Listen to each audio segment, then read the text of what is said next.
It shouldn't be for anyone an example of why you don't go to the Grand Canyon. It's an example of why you do go. You're listening to the Grand Canyon Hiker Dude Show, the voice of Grand Canyon hiking. Presented by hiKin, hiking packs and gear built to help you hike your best hike. Here's your guide, Brian Special. Oh yeah, it's the adventures of Gary and Amy. They are regulars on our Hike Club Grand Canyon community, and they love them some summer hiking. So when the opportunity popped up to grab a couple nights at Phantom Ranch and a few more at the campgrounds, well, the Teals hightailed it west from their home in Texas for what was to be an epic 9-day adventure on the corridor trails that they hoped would take them from South Rim to North Rim and back again. But in the canyon, one wrong step can change everything. Yeah, I actually got to see the aftermath for myself. This was just a week or so ago, and I knew of Gary and Amy's plans, and with the Silver Bridge finally reopening after more than a year, I was below the rim for a long-awaited South Kaibab to Bright Angel Rim to River, so we loosely arranged to meet that evening near the Silver Bridge. Now, I had just missed Amy, unfortunately. She had headed back to Phantom to get ready for dinner, but I did run into Gary, who was hobbling but in good spirits. And behind that limp, yeah, he already had quite a story to tell. Gary and Amy Teal, and a hike down South Kaibab that changed their entire adventure on the Grand Canyon Hiker Dude Show, powered by hiKin. South Kaibab, it's a joke to everyone else, but we don't really like going down before the sun comes up because it's only 60 degrees and we freeze to death. So we wait for the sun to come up, and we got down to Uah Point at about 7, I think. We got down to Cedar Ridge at about 7:30.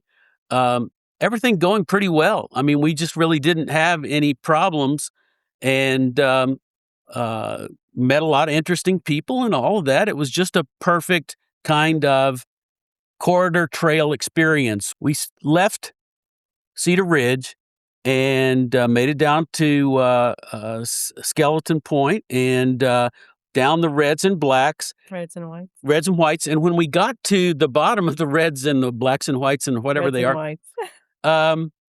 we noticed that the weather was turning bad.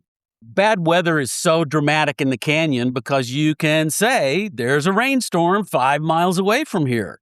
And you just know, that it's coming. And in a way, it gives you more of a sense of dread because you can see it headed your direction.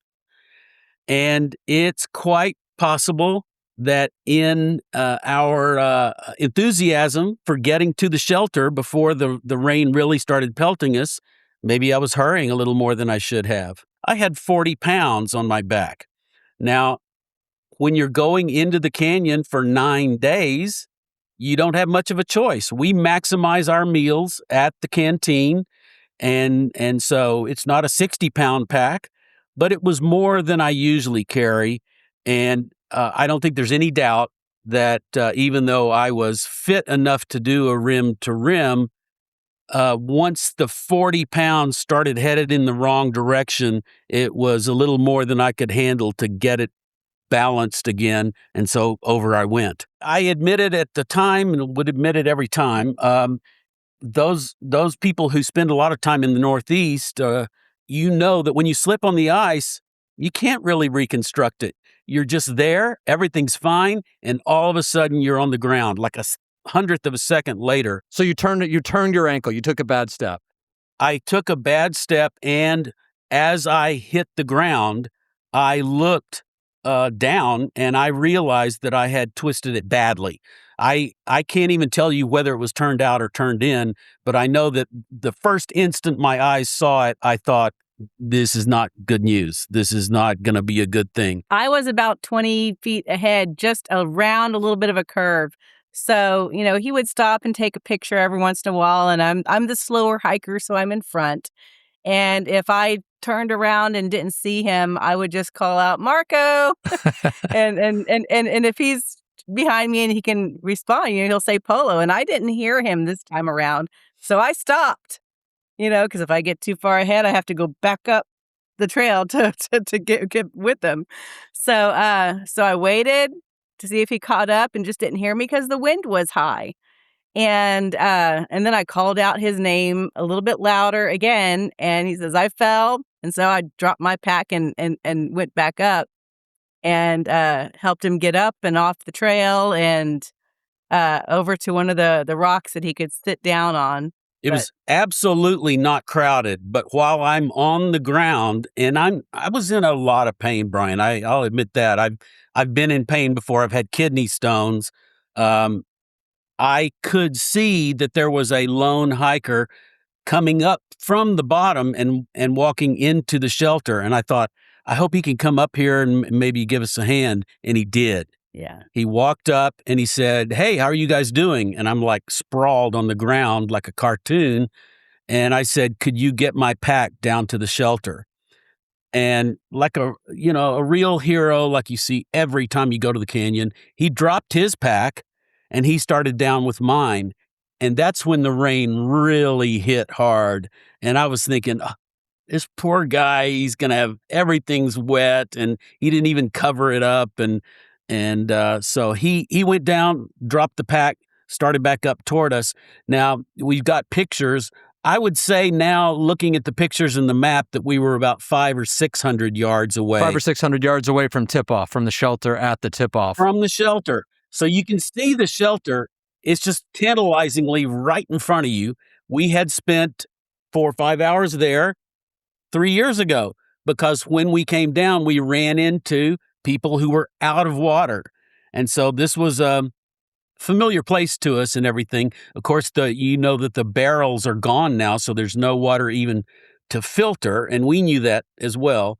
But I did want to get out of the rain. I love a nice sprinkle in the forest when you're hiking and you're overheated and it starts to sprinkle through the trees. But this was deadliest catch kind of weather that was coming, and made a hell of a noise on the roof of the shelter. But this guy, not surprisingly, he dropped my stuff. He went back up. He picked up his stuff, and he's gone. I have no idea who he was. Really, really wish I could take him to dinner. So you guys get into the shelter, which is, I mean, how lucky were you that you were so close to it and could hobble your way there? No place better in the whole canyon to have an accident. It could have been a lot worse. So you get into the shelter, and there are benches inside the shelter. There's an emergency phone. So what happened next? I mean, you start to assess what's going on, and it's like, okay, we still have a very steep, just over 2 miles just to get down to Black Bridge. What starts going through your mind as you start to assess this situation? Because you said you were in a lot of pain before.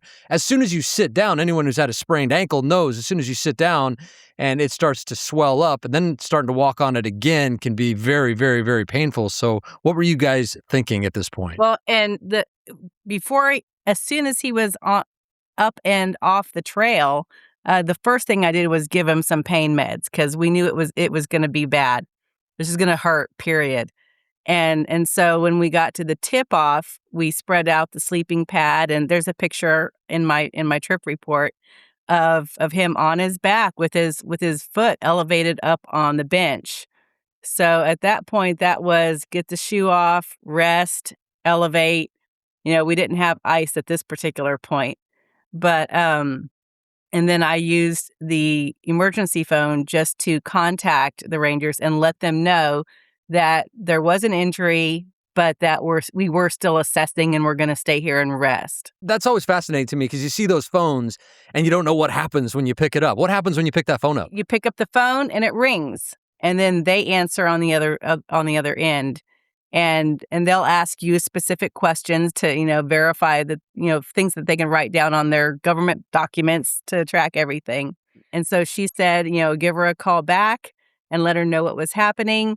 And then if she rings back, the ringer is very, very light. Very light. I want to emphasize this, Brian.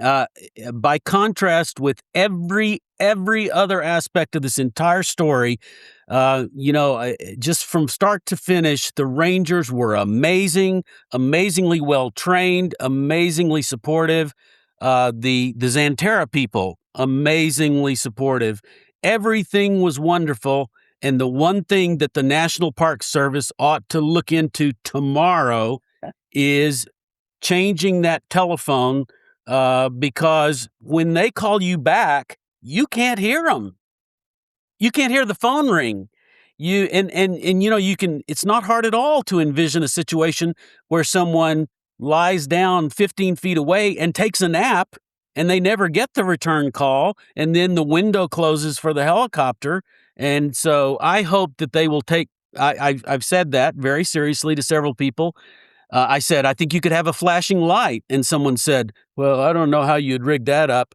And believe me, you could do it, Brian. I could do it. We could get, when you think about the cost of sending a helicopter down, fixing the phone would be on the short list of things that need to be looked into. Yeah, you think it would be like a bat phone, right? You think that thing would be so loud there's no missing, because in that tip-off shelter, when that wind gets blowing, I mean, it's just whistling through there, and it gets very, very loud. And just so everyone knows, tip-off is down South Kaibab, 4.5 miles and about 3,200 vertical feet down. So you're down there in no man's land. So, okay, so Gary is all sprawled out on one of those nice benches down there. So what happens next? What are you guys thinking? What options are going through your mind about what you're going to do? Go back out, go down, call again, try to get a ride out. I mean, what are going through your mind? It's limited because Yeah. it's not like you can check your schedule and see when the next bus is coming by. You know that even if there are hikers coming down, it's not like they have a litter or a bicycle or something like that.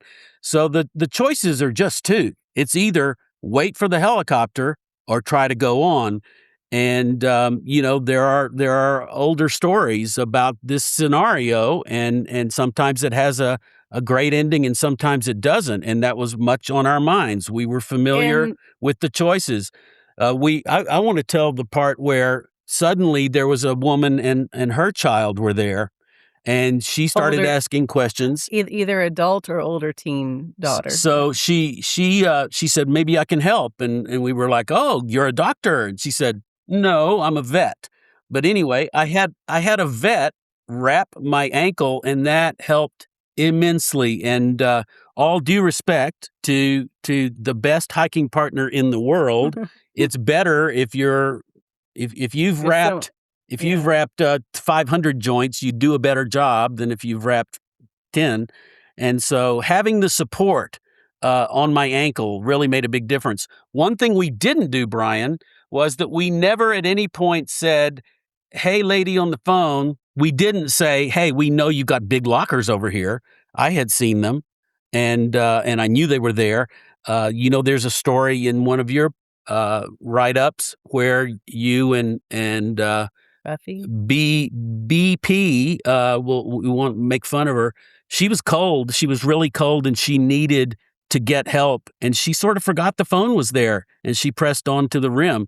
So we definitely want people to understand about the Park Service. They can do some amazing things, and you have to ask. You just have to say, is there anything you can do for me? I probably should have said, do you have crutches or do you have a boot in the lockers? I could have used either one. The boot, when I finally got it, made a world of difference, and the crutches made a world of difference. You know, Brian, that 24 hours later, I was at the bottom and I still didn't have crutches or a boot. Well, and something else is, at this point, we knew from previous trips, and there's a sign at the Bright Angel Transportation desk that tells you if you're going to go into the canyon, you need to be prepared to self-rescue. I mean, there's just not a lot of resources. So we knew that there was a helicopter. We knew that there was lock boxes, but we also did not want to dip into either of those unless it was life-threatening. Yeah. And we didn't want to use up resources in case somebody else showed up and needed the water, needed the meds, needed whatever it was that we accessed out of the lockbox, because it can't be replaced immediately. And so at this point, the biggest thing going through our head was, this is not yet a life-threatening emergency. And it wasn't going to become one. We were pretty confident that it was a situation we could handle with what we had. So that's where we started. So you were the opposite of an entitled hiker, which is, I think, music to the Park Service's ears. Yet another reason to trust the rangers, because, you're certainly hurting, but you need them to tell you. They may know that they've got 3 heart attacks on the North Rim. They may know something you don't know. They may know that their best pilot is out and that it's windy today and they don't want to send the new guy. They know stuff that you don't know. You just don't have all that information. If you're stopping every time you need fuel, you're hiking the hard way. hiKin packs put what you need up front with a front access harness and 6 built-in pockets. That means your snacks, water, essentials are always within reach while you keep moving. Our Rim-to-Rim pack and Canyon Elite both carry 25 liters. The Canyon Elite gives you extra support with a hip belt. Hike your best hike at hikin.club. That's HIKIN.club. I think it's a great example that you guys treated this as not being entitled. I think people would be looking for the easy way out in far less dire straits than you were. So props to you guys for that, for realizing that, hey, we've kind of gotten ourselves into this, so we're going to do everything we humanly possibly can to get ourselves out of it without having to tap the resources, the limited resources of the Park Service. So props to you on that. But ultimately, you guys make the decision that you're going to keep going, that you're going to suck it up, Gary, and you've got that nice veterinarian wrap now on that ankle, and you don't realize yet, folks, that he has 2 broken bones and doesn't know it at this point and won't know it for a long time. But you guys decide to keep going. So what happens next? Well, we did make a fair trade for the medical services. We told the woman we're going to miss our stew dinners, and we paid $50 a piece for them. So you and your kids should run down there with this note, and we gave them the carte blanche, the bearer bond, the bearer bond, and that worked out. They presented that when they got there. The people knew we were still on the way and shouldn't give away our cabin, and they got to eat a nice dinner. As it turned out, to skip forward, we did make it to Phantom Ranch by 10:30, but everybody was asleep. So they left our cabin open. We had a bed that night and very much wanted to get to that point, but we didn't have any stew. So we had been down the trail before. We knew the landscape. We knew where we were at each point. Amy's nickname after our first Rim to Rim is Slow Grit. Slow Grit. Amy is not an experienced hiker. She's not an athlete, neither one of us. It's so great when you're on the corridor trails. You know there's not going to be a rope climb. You know there's not going to be a boulder in the way that you have to scramble up. You know there's not going to be a cliff that's 900 feet down and only 18 inches wide. You know, that's something that it's easy to imagine that that's up ahead because you've never been down this trail. Or you've seen pictures by Cedar Ridge, and those pictures at Cedar Ridge make it look like you're on the spine of one of the Alps, and it's 900 feet down on both sides. In reality, it's not scary. It's not even disturbing. But it was dark. So by this time it's dark. You guys have been out there for a long time. We waited for 4 hours. Okay, so you were in the shelter for 4 hours. You decide to keep on going. When you take those first few steps and then the rest of the way down, just tell us how you were feeling. I mean, was there a question that you weren't going to make it? That had to hurt. It had to, especially knowing now, Gary, that you had 2 broken bones that you didn't know about at the time. Well, you know what? I told you that. I want to make sure that if there's an investigation later, it's a chip off of one of them. One of them is in 3 pieces. The other one, still counts. So Amy was not sure that I wasn't just trying to be brave because, you know, the times that we've gone hiking, she can go 4 miles and then she has to sleep for a couple of hours. So I was not at all sure she could make it by herself. And I knew that we had plenty of water, but we didn't have plenty of water for the whole next day. I mean, the water consumption, as you know, is a function of time, hours. It's not miles. So if you're a slow hiker, you have to have enough water to get through the hours. We still had water, and we probably could have gotten water from the lockers. But Amy said, I don't think you can do this. Let me see you go over to the latrine and back. And she watched me go on my poles over to the latrine and back.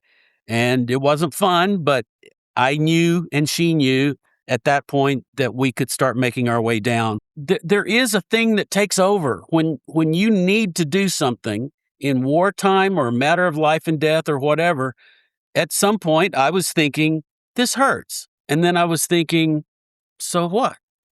It hurts, but I really need to get to a bed. I really don't want to spend the night on the trail. I don't want my wife to spend the night on the trail. I don't want to send her out by herself. I'll tell you, the limit to how gallant I was should be really obvious when it comes to knowledge, becomes well known that I cheerfully traded packs with her. So I had the little pack now, and she had a pack that she had never used before that was much larger and much heavier than anything she had ever carried before. To be fair, it was not a straight switch. I did put some of the heavier, more compact things like his, My batteries. and water in the smaller pack, but the smaller pack was just closer to his torso, so it kept him a little bit more balanced. I'm glad that the weather wasn't as bad going down as it was while we were waiting. Well, and this is something that I did check with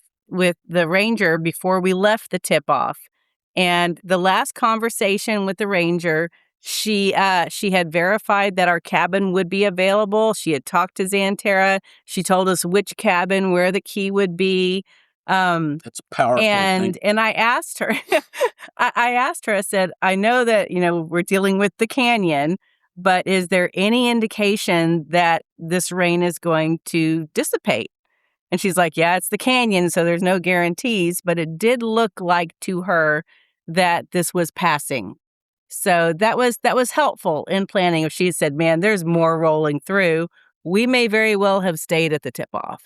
But the water was blowing under the roof. I mean, it was wild at the tip-off. Okay, so you guys, after the longest 2 miles or so to the bridge that you could possibly ever imagine, tell us what that was like to finally get in there and lay down in a bed. Well, it was 15 hours, roughly 15 or 16 hours, and of course we had gotten up 2 or 3 hours earlier than that just to make the hiker shuttle and all that.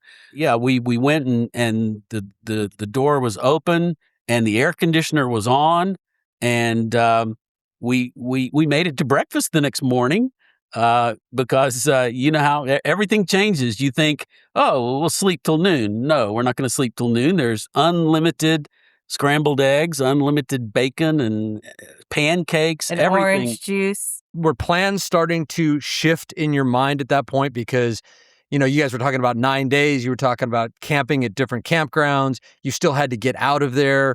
You hadn't talked to the rangers yet and been officially assessed, I guess. So that next morning, was it really a matter of starting to figure out the logistics and what the options were and what you were ultimately going to do? I think our first reassessment was we're not going to try to hit Cottonwood. Yeah, we were pretty confident that we could just set up across the creek at Bright Angel if we needed to, because it's summer, the campground is not full, and that we could just hang out at the Phantom Ranch area as long as we needed to. So you knew at this point that the injury was bad enough that you weren't going to be able to get through it, and plans were going to have to change. Yes. It was swelling more. It was not getting better. It was not getting better at all. After breakfast, we were sitting at the canteen, and one of the rangers just popped in and said, hey, getting ready to go, or she was looking for staff, I think. And she goes, how are y'all doing? And y'all need anything? And I was like, kind of, yes. And this was the first time that you spoke to a ranger since you guys had arrived the night before. And so we spoke with her. She's a paramedic, and she was getting ready to go out and about. But she says, yes, we will take a look at your ankle, when I get back. Another ranger's coming down, and she'll be here. Two paramedics at Phantom Ranch. And so we waited for till later on that afternoon. And then the ranger that replaced her came down and came over to the canteen, did an Ottawa assessment of his ankle, and and tentatively assessed it as a grade 2 sprain. And she did not see anything in her training that led her to believe that it was like seriously broken. Well, But you can't see. She doesn't have X-ray vision. Yeah, she's like, I don't literally. have X-ray vision, but keep it elevated and use it minimally. But at the time, with a sprain, the best practice is to use it and walk on it a little bit. And even the orthopedic surgeon that we just saw the other day Dallas. reiterated that you want to do some weight bearing on it to avoid, the deep blood clots and stuff like that. So it wasn't necessarily bad info. We just didn't have complete info about the extent of the injury. So Friday morning, we're still thinking it's a sprain. We'll rest, we'll elevate, give it a few days, and then, because we've got we had planned 2 days at Cottonwood and 2 days at Bright Angel. So we knew we had several days to rest and see how it progressed. Yeah, I knew by Friday night when I saw Gary when we were trying to meet up at the Silver Bridge and we were talking about it. I think you said that you were going to just spend the next few days at Phantom. And then hopefully your goal at that time was still to hike out Bright Angel. It was not to get a ride out. That's right. That's right. I didn't want to ride. The rubric is rest, ice, it's Compression. Right, compression and elevation.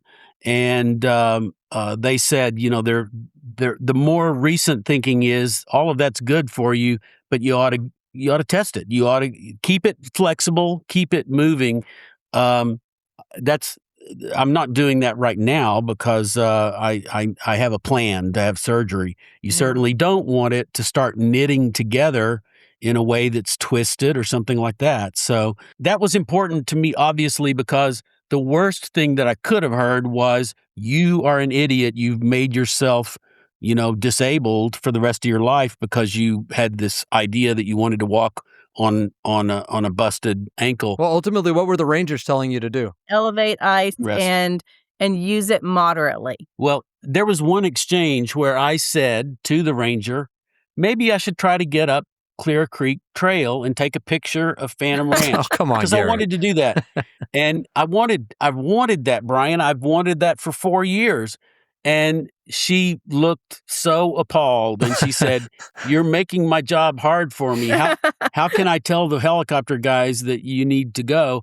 And as it turned out, my proposal was to attempt it, and I would have learned 20 feet into it. That was the testosterone talking. I couldn't have done it. I mean, if Amy called down from the cliff and said, the view's great, come on up here, I would have said, no, I'm not going to. So when did the conversation shift with the Rangers from, I'm going to stay here a few more days and then I'm going to try to hike out Bright Angel, to them actually assessing you and saying, you know what, it's probably going to be best if we get you out of here by helicopter? When did that change? That changed Saturday morning after, pretty swiftly, but it wasn't a case. At that point, we weren't saying, hey, we've still got $300 left in the bank. Please let us stay another night at Phantom.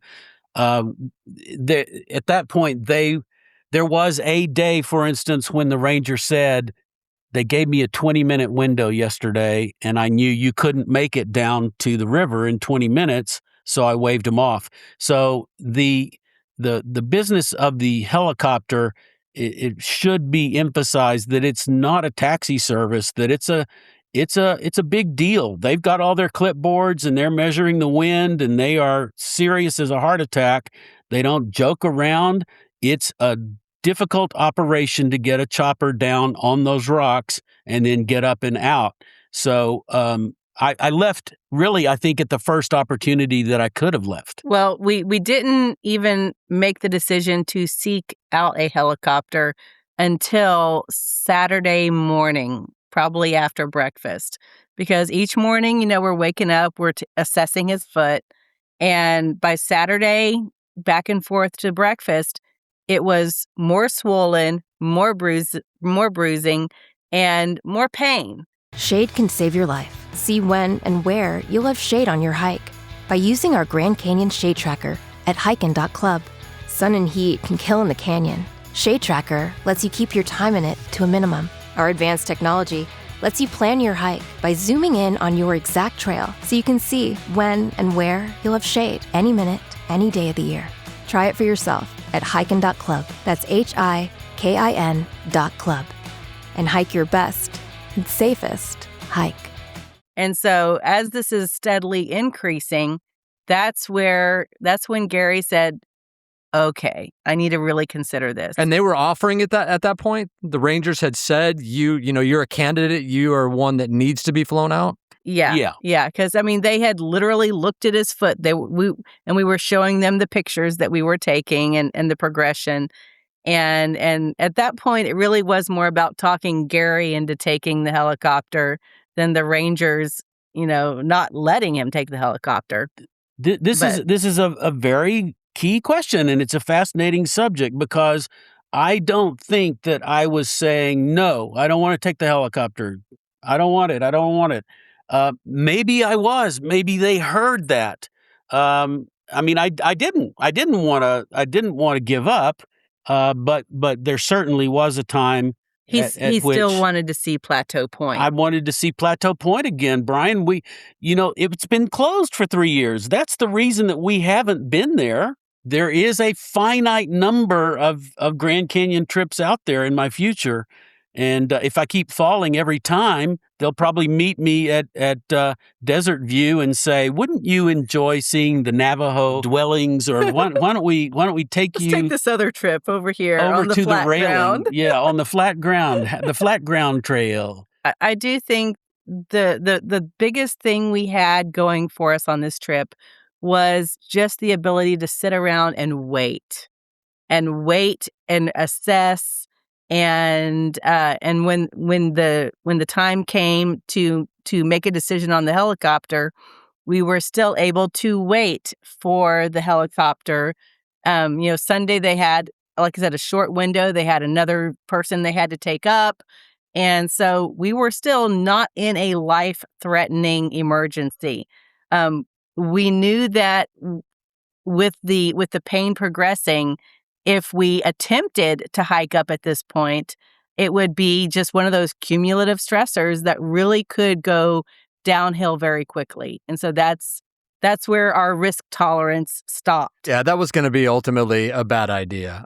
Ultimately, you might want to see Plateau Point, but come on, that was going to be a bad idea. So ultimately, you listened to what the experts were advising you to do. So take us through that because, talk about a once-in-a-lifetime opportunity. Hopefully, Gary, with you, I'm not sure, but an opportunity to be flown out of the canyon and get to see that and experience that, even if it wasn't under the best possible circumstances. Take us through what happened that morning when, I don't know, do they come get you and escort you down to where the ranger station is, where they land the chopper? Just take us through that whole process. What happens? This is fascinating. There's one part of it that I really want to emphasize, but going step by step, the night before, the ranger had said, I'll come and get you at 9 and we'll walk down to the helipad.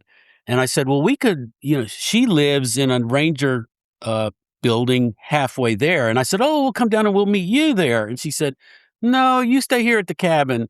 And I said, well, a very wise ranger once told me, if the rangers tell you to do something, just do it the way they want you to do it. So we waited for her. We slowly walked down.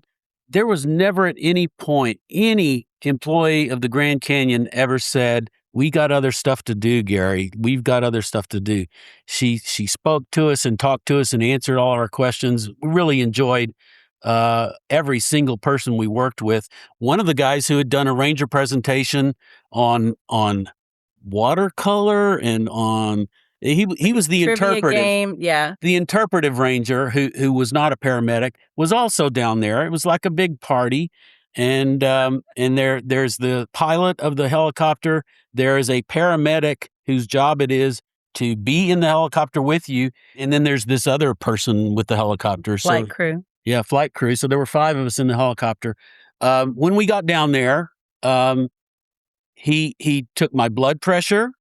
He asked me lots of questions. We put on flight suits. We put on gloves, and we put on helmets.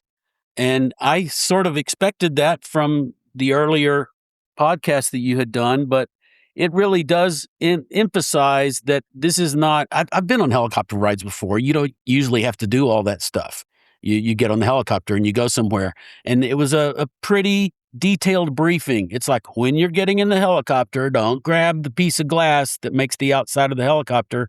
Grab the pilot's chair, which has a handle built in. Don't touch this. Don't touch this. If you need us, tap us on the helmet. It was all a very, very businesslike briefing. Really, really great guys, smiles on their faces, but also not any iota of this is going to be fun. The thing that I want to mention, I like looking at topographical maps. I knew what was on the other side of a bunch of these things that we were seeing. The big shock, Brian, was Plateau Point, because the pipe goes out there to the end, and you know that you can turn the spigot and water comes out. But I guess it just doesn't occur to you that on that cliff, as you go down to the river, there's a 5-inch pipe. And I don't know, somebody could look this up. It's probably 2,500 feet long. And it's just sort of like, I was just thinking, who is it that shimmies up the cliff and does these wells? And I made the joke that they have to knock off every day at 10 a.m. and go back at 4. So you were able, Gary, to see Plateau Point from a perspective that no one else has been able to see it from. So you got to Plateau Point, man. I saw Plateau Point.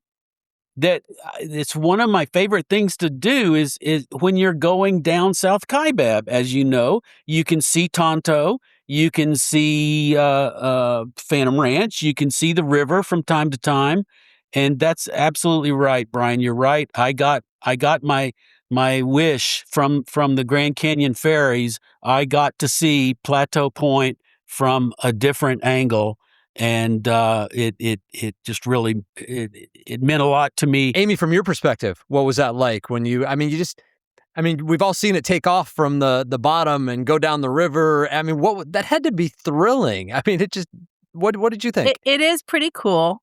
It is neat to see some of those trails, especially the off corridor trails, up scratched up against the side of the canyon. But I got to tell you, Brian. I mean, my first husband was a pilot. I get that there's a rush with the air, and helicopter pilots are a whole different breed of person. But I still prefer being in the canyon on the trails and being up close to it. It is a cool experience, but it's, I just wouldn't wish it on anyone. and it's for me, it's almost cooler hiking down South Kaibab and watching the ravens and the other birds flying below you in the little interior canyon sections. And it's just, being up close is something that, I mean, if I had the option, if someone says, hey, we'll give you a free helicopter ride down or up, I'm like, you know what? If I can hike, I would really prefer to hike it and see it and spend that time. So yeah, it was cool. It was cool. But I still like the hiking part better. And, I really want to make clear, this is all going to be fixed. I'm going to be walking around again in August, and there are people who have broken an upper arm or an upper leg. There are people who have lost their lives, of course, but there are people who've had heart trouble, hit your head. I would not want to be dizzy and walking around in the canyon. So my story, I don't think anybody should think that I had some great dramatic story. It shouldn't be a cautionary tale. It shouldn't be for anyone an example of why you don't go to the Grand Canyon. It's an example of why you do go, because the way I would like to very definitely make sure that we end this on a nice note. This stopped being as big an adventure as it was planned to be, but it became more of a vacation. I couldn't even walk to the north side of the dining hall. I did walk all the way down to the Silver Bridge to meet somebody I wanted to meet. But basically, I was laid up for 4 days, And as some of your commenters on your post said, oh wow, that's really tough. You were stuck at Santa one of the Maria. nicest places on earth. And that's right. I was sitting around with my foot up on a park bench or a picnic table, and I had a great time.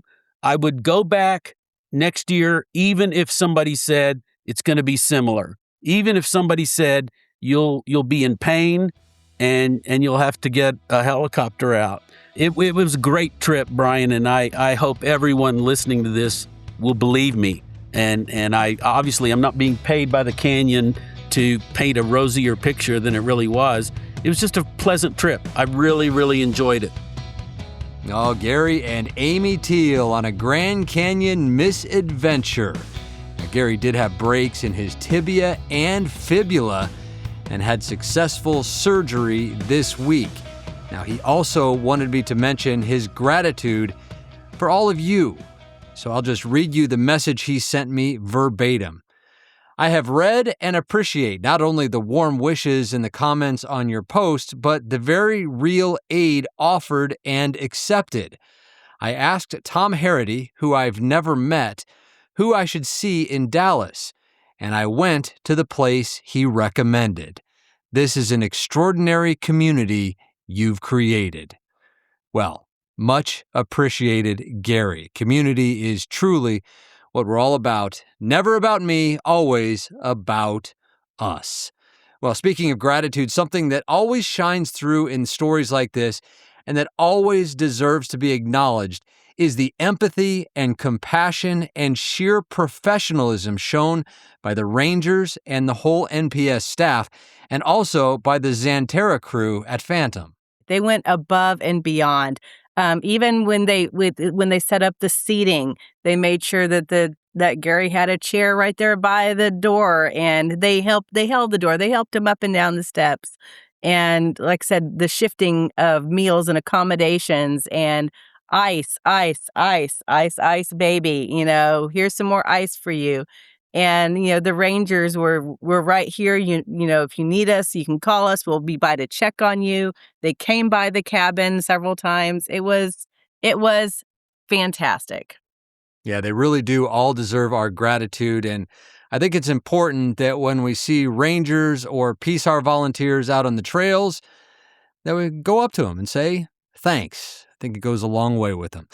Well, I don't know about you, but foot pain is the most bothersome issue I deal with personally below the rim, at least physically. And perhaps it's an issue of foot mobility. Here's Canyon coach and exercise physiologist, Coach Arnie. Hey guys, this is Coach Arnie with another Grand Canyon tip of the week. And this one is about foot mobility, which is always a favorite topic of mine. Why? Because your feet are so important. It's your first point of contact with the trail. And what do I mean by foot mobility? It really involves ankle and foot. Let me quickly explain. If you spend too much time on your toes, you'll develop those strong, big calves, but potentially weak feet, leading to foot problems like plantar fasciitis. So how do we develop better foot mobility?